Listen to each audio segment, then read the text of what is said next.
జగన్ క్షుద్ర రాజకీయాలు చేస్తున్నాడని టీడీపీ నేత వర్ల రామయ్య మండిపడ్డారు. సాక్షి వార్తా పత్రిక కాదు, వైసీపీ కరపత్రిక అంటూ ఘాటు వ్యాఖ్యలు చేశారు. అంబేద్కర్ పేరెత్తే అర్హత కూడా జగన్ కి లేదన్నారు.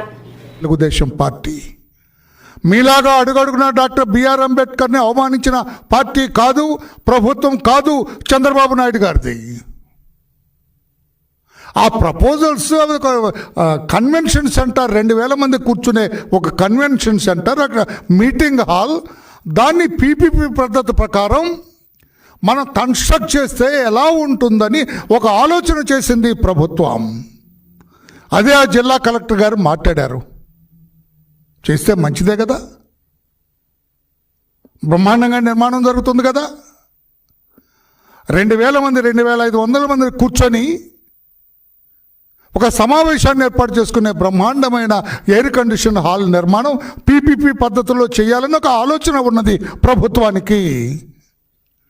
ఇది మొత్తం ప్రైవేటు పరం చేస్తున్నారు, అంబేద్కర్ గారినే ప్రైవేటు పరం చేస్తున్నారు.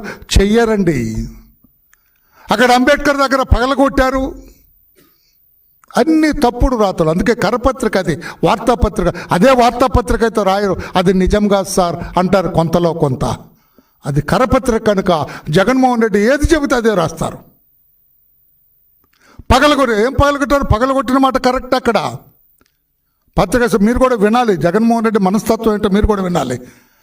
ఆ అంబేద్కర్ ఆ పెద్ద ఎత్తైన విగ్రహాన్ని 400 కోట్ల రూపాయలు 404 కోట్ల రూపాయలు ఖర్చు పెట్టి నిర్మించిన మాట కరెక్టే, నేను కాదంటం లేదు. మంచి నిర్మాణం జరిగింది, నేను కాదంటలేదు నేను. కానీ డాక్టర్ బిఆర్ అంబేద్కర్ గొప్ప, జగన్మోహన్ రెడ్డి గొప్ప అని మీరు చెప్పండి. మీరు ఐఎమ్ సారీ టు సే, మీరు దీంట్లోంచి వచ్చారు, ఒక మంచి సామాజిక వర్గం నుంచి వచ్చారు మీరు. డాక్టర్ బిఆర్ అంబేద్కర్ గొప్పవాడా, జగన్మోహన్ రెడ్డి గారు గొప్పవారండి? 11 ఛార్జ్షీట్లు సిబిఐ వేసింది మన జగన్మోహన్ రెడ్డి గారి మీద. 5 ఎన్ఫోర్స్మెంట్ డైరెక్టరేట్ కేసులు వేసిందండి మన జగన్మోహన్ రెడ్డి మీద. ప్రతి శుక్రవారం కోర్టుకు వస్తాడండి మన జగన్మోహన్ రెడ్డి గారు. ఆయన ఏం చదువుకున్నాడు ఇప్పటికి కూడా పెద్ద రహస్యంగా ఉండిపోయిందండి ఆంధ్రప్రదేశ్ రాష్ట్రంలో జగన్మోహన్ రెడ్డి గారు. తల్లిని చెల్లిని తరిమి కొట్టిన వ్యక్తి అండి మన జగన్మోహన్ రెడ్డి గారు. అవగాహన లేని వ్యక్తి అండి జగన్మోహన్ రెడ్డి గారు. 5 ఏళ్ల పరిపాలన అదొక అరాచక పరిపాలన అండి జగన్మోహన్ రెడ్డి గారిది. ఈయన గొప్ప, ప్రపంచ మేధావి, భారతదేశానికి అత్యున్నతమైన రాజ్యాంగాన్ని రచించి వశం చేసిన వ్యక్తి డాక్టర్ బిఆర్ అంబేద్కర్. ఆయన గొప్పవాడా? ఆయనండి జగన్మోహన్ రెడ్డి అండి. ఆ విజయవాడ స్వరాజ్ మైదాన్లో నిర్మితమైన ఆ అంబేద్కర్ ఆ సముదాయంలో వైఎస్ జగన్మోహన్ రెడ్డి అనే అక్షరాలు పెద్ద అక్షరాలు, డాక్టర్ బిఆర్ అంబేద్కర్ చిన్న అక్షరాలు పెట్టాడు.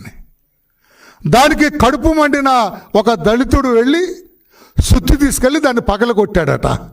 అది చంద్రబాబు నాయుడు గారు ఆయన ఇంట్లో నుంచి సుత్తి తీసుకెళ్ళి ఈయనే పగలగొట్టినట్టుగా రాస్తాడు. ఇది చెత్త రాతలు కదండి జగన్మోహన్ రెడ్డి గారు.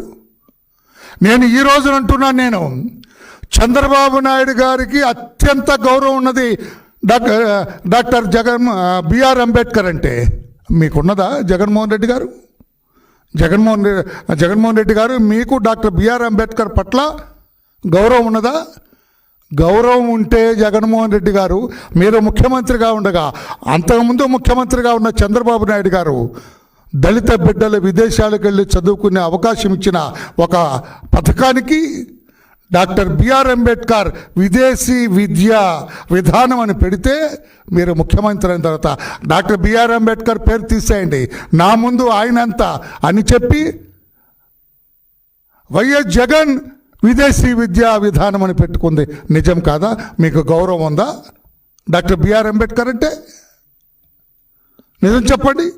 మీరు ముఖ్యమంత్రిగా ఉండగా జగన్మోహన్ రెడ్డి గారు వర్గాల్ని ఉన్నత స్థితిలో చూడాలని, ఆర్థికంగా స్థిరపరచాలనే ఉద్దేశంతో పెట్టింది నారా చంద్రబాబు నాయుడు గారని మీకు గుర్తు చేస్తున్నా.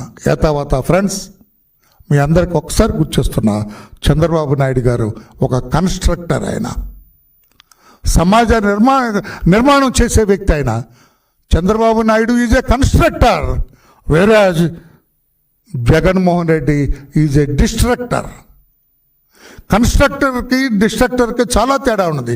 Jaganmohan Reddy is a destructor, Chandrababu Naidu is a constructor.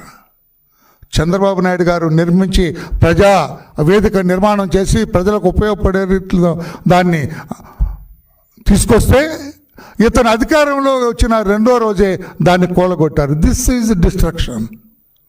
అందుకే జగన్మోహన్ రెడ్డి డిస్ట్రక్టర్ అన్నాను నేను, చంద్రబాబు నాయుడు గారు కన్స్ట్రక్టర్. అందుకని చంద్రబాబు నాయుడు గారు ఎప్పుడు కూడా ఇటువంటి తప్పుడు పనులు చేయరు అని చెప్పి కూడా నేను తెలియజేస్తున్నా. చాలామంది అంటారు ఇది సాక్షి పత్రిక. ఇది సాక్షి పత్రిక కాదండి, ఇది ఒక కరపత్రిక. ఎందుకంటే మీకు తెలియజేస్తున్నా, సాక్షిలో ఒకే హత్యపై 2 కథనాలు వస్తాయండి. ఒకే పత్రికలో 2 విధానాలు వస్తాయండి. తెలంగాణ విషయంలో భూ తగాదాల్లో అల్లుడు హత్య చేశాడనేది వార్త తెలంగాణలో. ఇదే సాక్షులండి. నవద్దు తమ్ముడు వినాలి. ఇదే మరి నేను కరపత్రికని ఎందుకు అన్నాను, దీనికి అన్నాను కరపత్రికని. తెలంగాణ విషయంలోనేమో భూ తగాదాల్లో అల్లుడు హత్య చేశాడు మామాని. అదే ఏపీ ఎలక్షన్లోకి వచ్చేటప్పటికి అదే సాక్షిలో పెన్షన్ కోసం వస్తే టీడీపీ రౌడీల చేతిలో హత్య. అక్కడ అల్లుడు మామని చంపాడు, అదే మామని ఇక్కడ తెలుగుదేశం పార్టీ రౌడీలు చంపేశారంట పెన్షన్ కోసం వస్తే. ఎంత దుర్మార్గం అండి. నేను కరపత్రిక అంటే వాళ్ళు తప్పు ఉందండి? ఆ యాజమాన్యాన్ని శిక్షించాలని అడగడం తప్పే ఉందండి? ఆ యాజమాన్యంపై కేసు పెడితే తప్పండి? ఇదే తప్పుడు రాత్రులు కదా. ఇప్పుడేం రాసినారు ఇక్కడ, రాజ్యాంగ నిర్మాతపై క్షుద్ర రాజకీయం. తప్పు కదా. చంద్రబాబు నాయుడు గారు రాజ్యాంగ నిర్మాతకు అత్యంత గౌరవం ఇస్తారు. చంద్రబాబు నాయుడు గారు రాజ్యాంగ నిర్మాత డాక్టర్ బిఆర్ అంబేద్కర్కి భారతరత్న ఇవ్వటంలో ప్రధాన పాత్ర పోషించారు ఆ రోజు ఎన్టీఆర్ గారితో కలిసి. డాక్టర్ అంబేద్కర్ విద్యా విధానం విదేశాలకు పంపించి ఎంతోమంది బిడ్డల్ని చదివించిన వ్యక్తి చంద్రబాబు నాయుడు గారు. అంతేగాని నీలాగా డిస్ట్రక్టర్ కాదు అని చెప్పి కూడా జగన్మోహన్ రెడ్డి గారికి నేను ఒకసారి